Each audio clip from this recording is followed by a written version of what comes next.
السلام عليكم ومرحبا بكم أحبائي الكرام في فيديو جديد لتوقعات المباريات كأس العالم فيفا قطر 2022. توقعات مباريات اليوم الخميس 1/12/2022. نبدأ بأول مقابلة وهي بين المنتخب الكندي والمنتخب المغربي.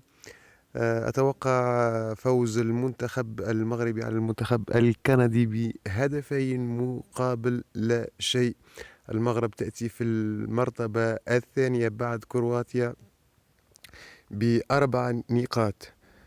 نشوف المقابلة الثانية وهي بين المنتخب الكرواتي والمنتخب البلجيكي.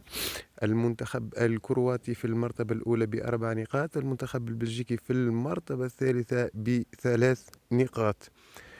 هذه تسمى يعني مقابلات كن أو لا تكون. أنا أتوقع فوز كرواتيا بهدف مقابل لا شيء. نشوف المقابلة الثالثة وهي بين منتخب كوستاريكا والمنتخب الألماني.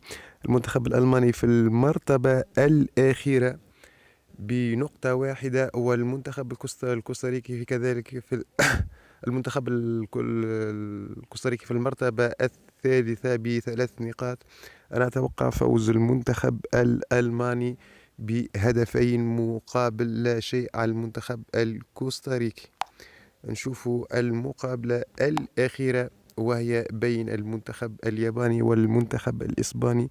المنتخب الإسباني يأتي في المرتبة الأولى بأربع نقاط، مسجل 8 أهداف وقابل هدف. المنتخب الياباني يأتي في المرتبة الثانية، مسجل هدفين وقابل 3 أهداف. أنا أتوقع فوز المنتخب الإسباني بهدفين مقابل لا شيء.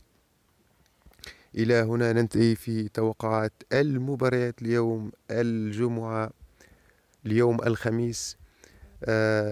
كأس العالم فيفا قطر 2022. نلتقي في مواعيد رياضية قادمة. دمتم بخير وإلى اللقاء.